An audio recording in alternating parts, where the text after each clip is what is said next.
Olá, tudo bem? A paz do Senhor, seja bem-vindo ao Projeto Bereano.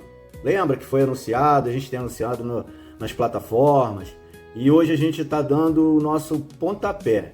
O pontapé inicial é uma jornada que vai transformar a sua vida, vai transformar a sua mente e o seu coração. Eu creio nisso, sabe? A nossa série Estudos sobre Doutrinas Bíblicas, ela vai mudar a sua perspectiva. Se você ainda está pensando, se você quer ficar na superfície, ou se você quer ir além da superfície e entender as bases sólidas da fé, você está no lugar certo. Projeto Bereano. E para começar, de forma assim bem correta, nossa primeira matéria é a mais alta de todas, a doutrina de Deus. Você já ouviu falar? Você já refletiu? Você já pensou? Mas afinal, o que define algo como um ensinamento? O que define algo como uma doutrina? Quais são as regras? Quais são os parâmetros? Sabe? Para identificar, no meio de tantas opiniões, achismos, distorções, textos fora de contextos, sabe? Como identificar? Tudo isso a gente vai tratar. Entretanto, nessa primeira aula, a gente vai voltar às raízes da história da igreja. Eu pretendo recorrer aos maiores teólogos e escritores para blindar a nossa mente contra erros teológicos. Prepare sua Bíblia, pegue seu caderno, pegue sua caneta, sua borracha, seu lápis e vamos juntos rumo a essa jornada. Estudar as Escrituras com discernimento. E a nossa primeira aula começa agora! Então, de modo geral, o estudo sobre Deus é o ápice do ponto de partida de toda a reflexão humana. O termo teologia, ele nada mais é do que, do grego, a palavra theos e logos. Theos significa Deus e logos significa estudo, razão. Então, em cima disso, a gente pode estudar a doutrina de Deus sem inventar conceitos sobre ele, e sim balizar esses valores e esses conceitos divinos. Entende? Justamente em cima do que o próprio Deus escolheu revelar. Exatamente isso. Em cima do que o próprio Deus escolheu revelar sobre si mesmo. Onde? Nas Escrituras. Nas Escrituras. Entende? Esse estudo visa você pensar. Não apenas a um conhecimento intelectual, mas um tipo de adoração fundamentada na verdade, entende? Então a gente estabeleceu alguns tópicos, a gente estabeleceu alguns pontos e a gente vai começar a conceitualizar, sabe? E parametrizar, sabe? A doutrina. Se não, ou para não construirmos nossa visão de Deus sobre a areia movediça, isso é horrível. Precisamos entender que o que valida um ensinamento como doutrina bíblica, exatamente isso. O que valida um ensinamento como doutrina bíblica é o quê? É isso aí. Vamos começar perguntando o que é uma doutrina bíblica? A palavra doutrina, do grego, didaskalia. Depois eu vou postar aí para vocês verem no final. Que significa simplesmente ensino. Consegue entender? Ou instrução. Assim, num contexto teológico, uma doutrina bíblica é o resumo coerente. Pega isso comigo. Uma doutrina bíblica é o resumo coerente e estruturado do que toda a Bíblia ensina sobre o tema específico. E qual o tema que a gente está estudando agora exatamente? Justamente sobre quem é Deus. Diferente de um texto isolado que a gente muitas das vezes pega, a doutrina pega fragmentos. Entende? Fragmentos revelados que ao longo de séculos, a gente pode dizer que de Gênesis a Apocalipse, e os unifica. O mesmo entendimento. Sobre uma única verdade central e imutável, não pode mudar. Aí vem os parâmetros. O que a gente pode dizer sobre os parâmetros? O que é parâmetro? Pensa numa margem, limites, regras gerais de identificação. Os maiores teólogos da história, tanto antigos quanto modernos, eles utilizam as seguintes regras. Regras essenciais para definir se o ensinamento é, de fato, uma doutrina bíblica legítima. O primeiro seria sola escritura, que diz a supremacia textual. Ou seja, a doutrina deve nascer e ser validada estritamente pelo texto bíblico. Entende? Por exemplo, vamos lá, vamos continuar.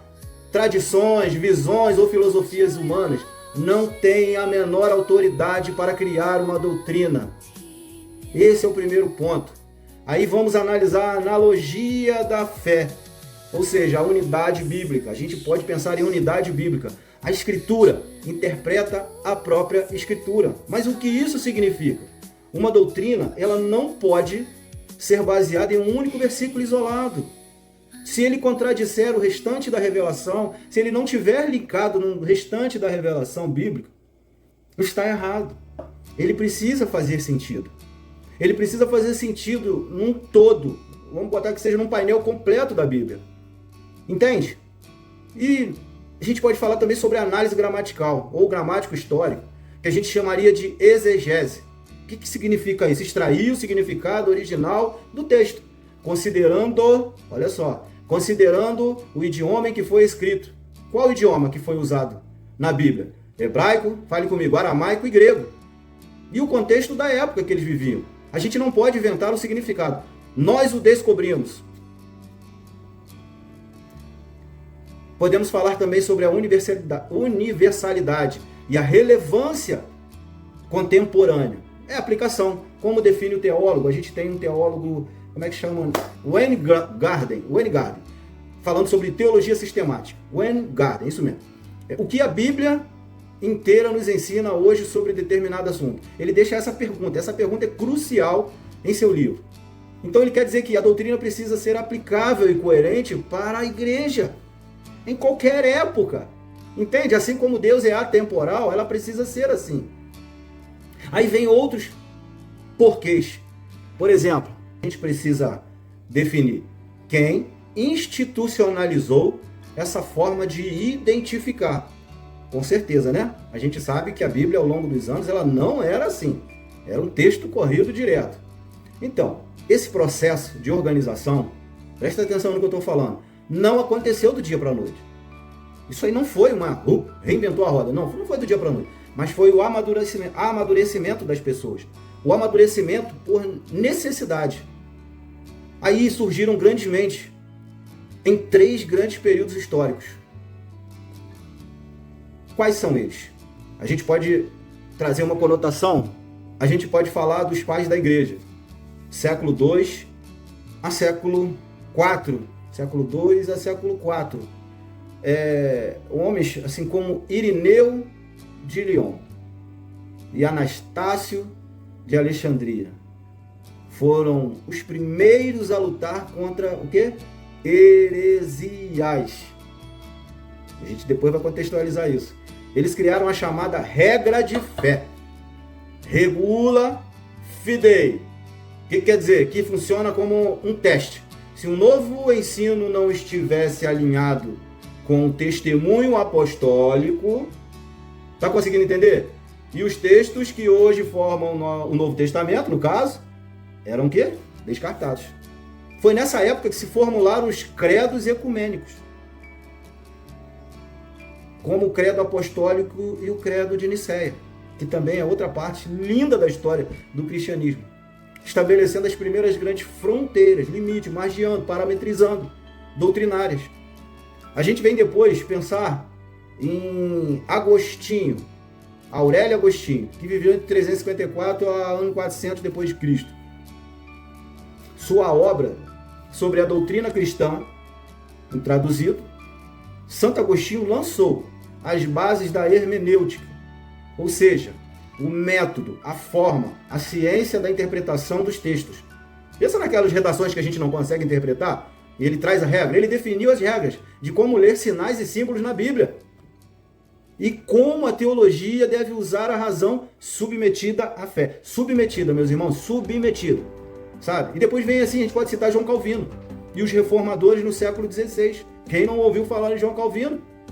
Se a Idade Média acabou misturando filosofia humana e tradição papal à Bíblia, a reforma protestante, ela, vamos dizer assim, ela resgatou esse método estrito, sabe, estrito. A gente pode dizer que João Calvino em sua tese, As Institutas da Religião Cristã, eu tenho esse livro, ele foi um grande sistematizador da era moderna. Ele organizou a teologia em tópicos lógicos e bíblicos. Ele insistia que a mente humana é uma fábrica de quê? De ídolos. Olha só. E que, por isso, a teologia deve ser rigidamente, não suavemente, rigidamente guiada pela palavra.